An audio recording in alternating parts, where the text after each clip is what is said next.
Yesu Kristo nashimwe. Uyu munsi tugeze ku munsi wa 97 dusoma Bibiliya, tugeze mu gitabo cya mbere cyo ku ngoma. Uyu munsi turatangira dusoma ibice 10. Titire y'iki gice iravuga ngo gupfa kwa Sawuli. Hariho ubwo Abafilisitiya barwanije Abisiraheli, Abisiraheli barahunga batsindurwa ku musozi w'i Gilibowa. Abafilisitiya basendekereza Sawuli n'abahungu be, bica Yonatani na Abinadabu na Malikishuwa bene Sawuli. Intambara isumbiriza Sawuli, abarashi bamugeraho ariheba cyane. Sawuli niko kubwira umutwaje intwaro ati, kura inkota yawe uyinsogote, bariya batakebwe bataza banshinyagurira. Ariko umutwaje intwaro aranga kuko yatinye cyane, nicyo cyatumye Sawuli yenda inkota ye ayishitaho. Umutwaje intwaro abonye ko Sawuli apfuye, nawe yishita ku ye nkota arapfa. Uko niko Sawuli yatanze n'abahungu be uko ari 3, n'abo mu nzu ye bose bagwa hamwe. Maze Abisiraheli bari mu kibaya bose babonye ko abandi bahunze, kandi ko Sawuli n'abahungu be bapfuye, bata imidugudu yabo barahunga. Abafilisitiya baraza bayibamo. Bukeye bwaho Abafilisitiya baje gucuza abapfu, basanga Sawuli n'abahungu be baraguye ku musozi w'i Gilibowa. Baramucuza, bajyana igihanga cye n'intwaro ze, batuma mu gihugu cy'Abafilisitiya gihereranye naho, ngo bazamamaze izo nkuru ku bigirwamana byabo no mu bantu babo. Intwaro ze bazishyira mu ngoro y'imana zabo, igihanga cye bakimanika ku ngoro ya Dagoni. Nuko ab'i Yabeshi y'i Galeyadi bose bumvise ibyo Abafilisitiya bagiriye Sawuli byose, ab'intwari bose barahaguruka, bakurayo intumbi ya Sawuli n'intumbi z'abahungu be, bazizana i Yabeshi, bahamba amagufa yabo munsi y'umwera w'i Yabeshi, baherako biyiriza ubusa iminsi 7. Uko niko Sawuli yatanze azize gucumura, yacumuye ku Uwiteka, kuko atitondeye ijambo ry'Uwiteka, kandi kuko yashikishije umushitsi ngo amuhanuze ntahanuze Uwiteka. Nicyo cyatumye amutangisha ubwami akabugabira Dawidi mwene Yesaya. Igice cya 11. Abisiraheli bimika Dawidi. Bukeye Abisiraheli bose bateranira aho Dawidi yari ari i Heburoni, baravuga bati, umva, turi amaraso yawe, turi ubura bwawe. Mu bihe bya kera ubwo Sawuli yari umwami, niwe watabazaga Abisiraheli ukabatabarura, kandi Uwiteka Imana yawe yarakubwiye iti, ni wowe uzaragira ubwoko bwanjye bwa Isiraheli, kandi iti, uzaba umugaba w'ubwoko bwanjye bwa Isiraheli. Nuko abakuru ba Isiraheli bose basanga umwami Heburoni, abasezeranira nabo imbere y'Uwiteka isezerano, bimikisha Dawidi amavuta ngo abe umwami wa Isiraheli, nk'uko Uwiteka yavugiye muri Samweli. Hanyuma Dawidi n'Abisiraheli bose bajya i Yerusalemu, ahitwa i Yebusi, kandi Abayebusi nibo bari abaturage bo muri icyo gihugu bari basanzwemo. Ab'i Yebusi babwira Dawidi bati, hano ntabwo uzahamenera. Ariko Dawidi ahindura igihome gikomeye cya Siyoni, ariho habaye ururembo rwa Dawidi. Ubwo Dawidi yaravuze ati, uri bubashe kunesha Abayebusi niwe uzaba umutware n'umugaba, maze Yowabu mwene Seruya aba ari ubanza kuhamenera, aba umugaba w'ingabo. Dawidi atura muri icyo gihome gikomeye, aricyo cyatumye bacyita ururembo rwa Dawidi. Yubaka umudugudu impande zarwo zose, uhereye i Milo n'impande zose. Yowabu nawe asana ibindi bice by'umudugudu bisigaye. Maze Dawidi akajya arushaho gukomera, kuko Uwiteka Nyiringabo yari kumwe nawe. Intwari za Dawidi. Aba nibo bari bakomeye mu ntwari Dawidi yari afite, nibo bafatanije nawe kwerekana imbaraga zabo mu bwami bwe, bagafatanya n'Abisiraheli bose kumwimika nk'uko Uwiteka yavuze ku Bisiraheli. Ngaba abagabo b'intwari Dawidi yari afite, uko umubare wabo wari uri: Yashobeyamu umwana w'Umuhakimoni, umutware w'ab'intore 30. Yabanguye icumu rye kurwanya abantu 300, abicira icyarimwe. akurikirwa na Eleyazari mwene Dodo w'Umwahohi, yari uwo muri abo bagabo b'intwari batatu. Uwo yari kumwe na Dawidi i Pasidamimu ubwo Abafilisitiya bari bateraniyeyo ngo barwane, maze abantu bahunga Abafilisitiya. Aho hari umurima warimo sayiri nyinshi, ariko bo bahagarara hagati muri uwo murima barawurinda, bica abo Bafilisitiya. Uwiteka abakirisha kunesha gukomeye. Abatatu kuri ba bandi 30 baramanuka basanga Dawidi ku rutare mu buvumo bwa Adulamu. Ingabo z'Abafilisitiya zari zigerereje mu kibaya cy'Abarafa. Ubwo Dawidi yari mu gihome, kandi abanyagihome cy'Abafilisitiya bari Betelehemu. Dawidi akumbuye aravuga ati, cyampa nkabona unsomya ku mazi y'iriba ryo ku irembo y'i Betelehemu. Maze abo batatu batwaranira mu ngabo z'Abafilisitiya, bavoma amazi ku iriba ryo ku irembo ry'i Betelehemu, barayajyana bayashyira Dawidi. Ariko Dawidi yanga kuyanywaho, ahubwo ayabyarira imbere y'Uwiteka. Aravuga ati, Imana yanjye indinde kuba nakora ntyo, ndebe nywa amaraso y'aba bagabo bahaze amagara yabo, kuko bayazanye bihaze, nicyo cyatumye yanga kuyanywa. Ibyo nibyo byakozwe n'abo bagabo b'intwari uko ari batatu. Abishayi murumuna wa Yowabu niwe wari umutware w'abatatu, kuko yabanguye icumu rye kurwana n'abantu 300 akabica, akamamara muri abo batatu. Muri abo batatu niwe wari ufite icyubahiro kurusha abandi babiri, ahinduka umutware wabo, ariko ntiyahwanye n'abatatu ba mbere. Benaya mwene Yehoyada, umwana w'umugabo w'intwari w'Ikabuseri, yari yarakoze ibikomeye. Niwe wishe bene Ariyeli w'i Mowabu bombi, kandi aramanuka yicira intare mu isenga mu gihe cya Shelegi. Yishe n'umugabo w'Umunyegiputa muremure cyane, uburebure bwe bwari 5 mikono. Ubwo Umunyegiputa yari yitwaje injunga y'icumu, ariko we amanuka yitwaje inkoni, aramusanga amushikuza icumu mu kuboko kwe, ararimwicisha. Ibyo nibyo Benaya mwene Yehoyada yakoze, yamamara muri abo bagabo batatu b'intwari. Yari afite icyubahiro kiruta ba bandi 30, ariko ntiyarahwanye na batatu ba mbere. Dawidi amugira umutware w'abarinzi be. Kandi abagabo b'abanyembaraga bo mu ngabo ze ni Asaheli murumuna wa Yowabu, na Eluhanani mwene Dodo w'i Betelehemu, na Shamoti w'Umuharari, na Heresi w'Umuperoni, na Ira mwene Keshi w'Umunyatekowa, na Abiyezeri w'Umunyanatoti, na Shibekayi w'Umuruhusha, na Irayi w'Umwahohi, na Maharayi w'Umunyanetofa, na Herebu mwene Bana Umunyanetofa, na Itayi mwene Ribayi w'i Gibeya y'Ababenyamini, na Benaya w'Umunyapiratoni, na Hurayi wo ku tugezi tw'igashi, na Abiyeli w'Umunyaruba, na Azimaveti w'Umunyabahurima, na Eliyahaba w'Isharabini.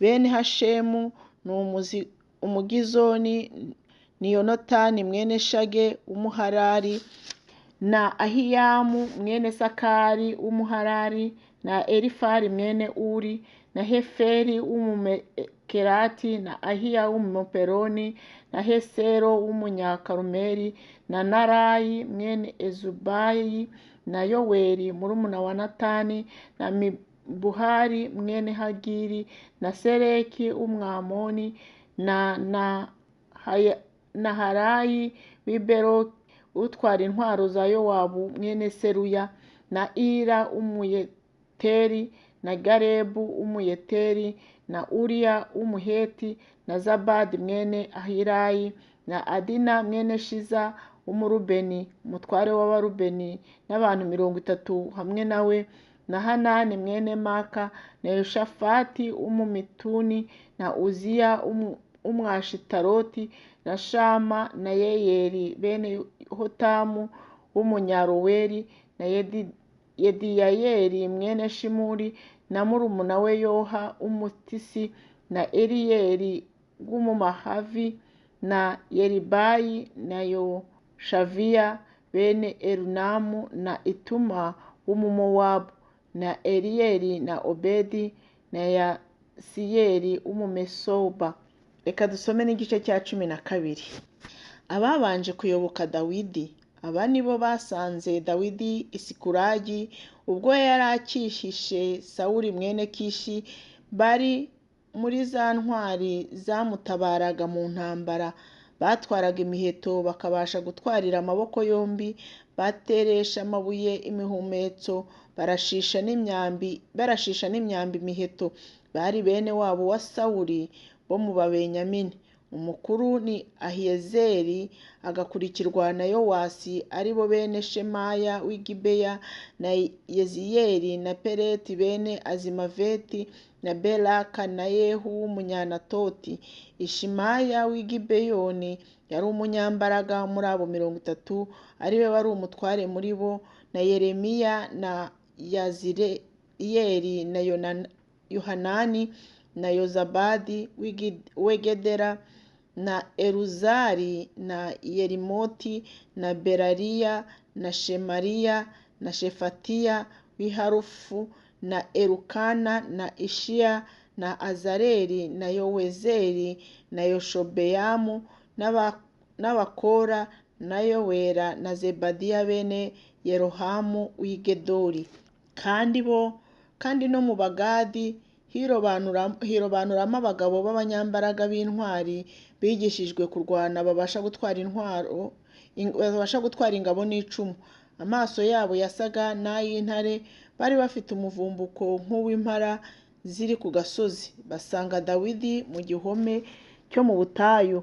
Mukuru ni Ezeri, wa kabiri ni Obadiya, wa gatatu ni Eliyabu, wa kane ni Mishumana, wa gatanu ni Yeremiya, wa gatandatu ni Atayi, wa karindwi ni Eliyeli, wa munani ni Yohanani, wa cyenda ni Elizabadi, wa cumi ni Yeremiya, wa 11 ni Makubanayi.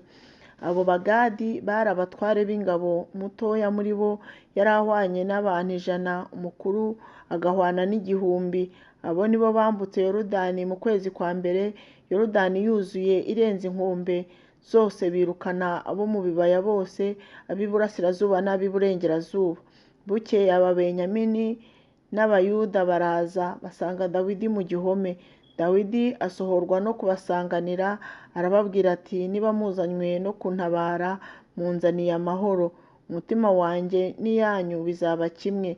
Ariko niba muzanywe no kungambanira ku banzi banjye, kandi nta rugomo nagize, Imana ya ba sogokuruza banyu ibirebe ibahane. Maze umwuka aherako aza kuri Amasa umutware wa ba bandi 30, aravuga ati, turi abawe Dawidi, turi mu ruhande rwawe mwana wa Yesayi. Amahoro abe kuri wowe no kubagutabara, kuko Imana yawe igutabara. Dawidi aherako arabakira, abagira abatware b'umutwe. Kandi no mu Bamanase himuramo bamwe bakeza Dawidi ubwo yajyanaga n'Abafilisitiya bateye Sawuli, ariko ntibabavuna, kuko abatware b'Abafilisitiya bamaze kujya inama bakamwirukana, bagira bati, azakeza shebuja Sawuli ashyira imitwe yacu mu kaga. Ubwo yajyaga i Sikulagi akezwa na bamwe bo mu Bamanase, Aduna na Yozabadi na Yediyeli na Mikayeli na Yozabadi na Elihu na Siletayi, abatware b'ibihumbi by'Abamanase. Batabara Dawidi, barwanya wa mutwe w'abanyazi. Bose bari abagabo b'abanyambaraga b'intwari, kandi bari abatware b'ingabo. Nuko uko bukeye hakajya haza abantu batabara Dawidi, kugeza ubwo babaye ingabo nyinshi nk'ingabo z'Imana. Kandi iyi niyo mibare y'imitwe y'ingabo zasanze Dawidi i Heburoni zitwaje intwaro, ngo bamuhindurire ubwami bwa Sawuli nk'uko ijambo ry'Uwiteka ryari riri. Abayuda bitwazaga amacumu n'ingabo bari 6,800 biteguye kurwana. Abo mu Basimeyoni, abagabo b'abanyambaraga b'intwari mu ntambara, bari 7,100. Abo mu Balewi nabo bari 4,600. Kandi Yehoyada yari umutware w'inzu ya Aroni, ajyana n'ingabo 3,700 na Sadoki umusore w'imbaraga w'intwari, n'abo mu nzu ya se, abatware 22. Abo mu Babenyamini bene wabo wa Sawuli bari 3,000, kuko kugeza muri icyo gihe abarutaga ubwinshi muri bo bari bakomereye ku nzu ya Sawuli. Abo mu Befurayimu, abagabo b'abanyambaraga b'intwari b'ibirangirire mu mazu ya ba sekuruza, bari 2,800. Ab'igice cy'umuryango wa Manase bari 1,800,000 abavuzwe mu mazina ngo baze bimike Dawidi. Abo mu Bisakari b'abanyabwenge bwo kumenya ibihe no kumenya ibyo Abisiraheli bakwiriye gukora, abatware babo bari 200, kandi bene wabo bose bumviraga itegeko ryabo. Abo mu Bazebuloni babashaga kujyana n'ingabo bakarema inteko, bari bafite intwaro z'intambara z'uburyo bwose, batari abanyamitima 2, bari 5,000. Abo mu Nafutali, abatware 1,000 bari kumwe n'abitwaje amacumu n'ingabo, bari 3,700. Abo mu Badani, ababashije kurema inteko, bari 2,800. Abo mu Basheri babashaga kujya mu rugamba bakirema inteko, bari 4,000. N'abo hakurya ya Yorodani, Abarubeni n'Abagadi n'ab'igice cy'umuryango wa Manase bafite intwaro z'intambara z'uburyo bwose, bari 1,200. Izo ngabo zose z'abantu babashaga kwirema inteko bazanywe i Heburoni bafite umutima utunganye no kwimika Dawidi ngo abe umwami wa Isirayeli yose. Kandi n'abandi Bisiraheli bose bari bahuje umutima wo kwimika Dawidi. Basibirayo 3 bari kumwe na Dawidi, barya banywa, kuko bene wabo bari babahishiye. Kandi n'abari batuye bugufi bwaho, ndetse ukageza Isakari n'i Zebuloni n'i Nafutali, bazanye imitsima ku ndogobe n'ingamiya n'inyumbu no ku nka, n'ibyo kurya by'amafu n'imibumbe y'imbuto z'umutini n'amasere y'inzabibu zumye, na vino n'amavuta n'inka n'intama byinshi cyane, kuko muri Isirayeli harimo ibyishimo. Imana rero ibaha umugisha. Dushoje igice cya 12 cyo mu gitabo cya mbere cyo ku Ngoma. Tuzakomeza ejo dusoma igice cya 13. Mugire umunsi mwiza, kandi Imana yo mu ijuru ibishe.